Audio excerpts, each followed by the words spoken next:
and welcome to Vay's World. Today we are going to talk about pollution, and primarily ocean pollution. So, how does trash get into the ocean? Well, here are some facts you need to know. It's dumped, pumped, spilled, leaked, and even washed out with our laundry. Each year, we expose the world's waterways to a swelling variety of pollutants. Plastic debris, chemical runoff, crude oil, and more. Fortunately, it's not too late to clean up our act. Share the dirty truth about ocean pollution and help make a difference. Oil spills aren't the major problem. Front page sizzling oil spills account for just 12% of the oil in our oceans. 2 to 3 times as much oil is carried out to sea via runoff from our roads, rivers, and drain pipes.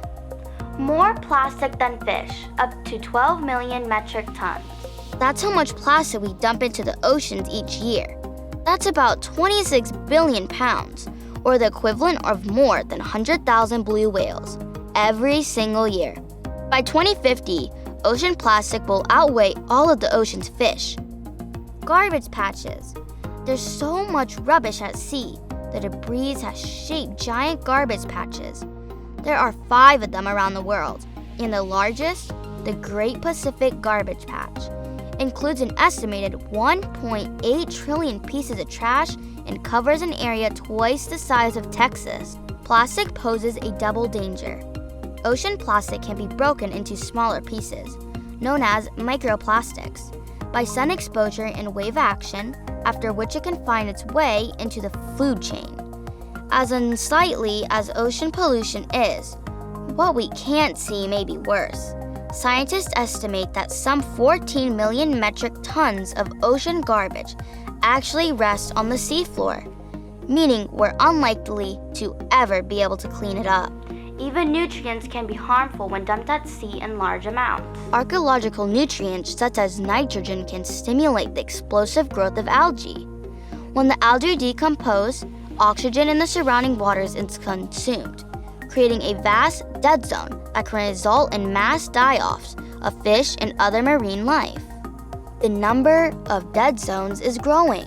In 2004, scientists counted 146 hypoxic zones, area of such low oxygen concentration that animal life suffocates and dies. By 2008, that number jumped to more than 400 in 2017.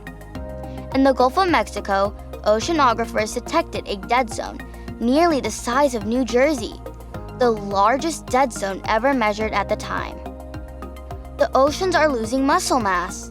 One effect of greenhouse emissions is increased ocean acidification, which makes it more difficult for bivalves such as mussels, clams, and oysters to form shells, decreasing their likelihood of survival, upsetting the food chain and impacting the multi-billion-dollar shellfish industry. Big problems require big solutions.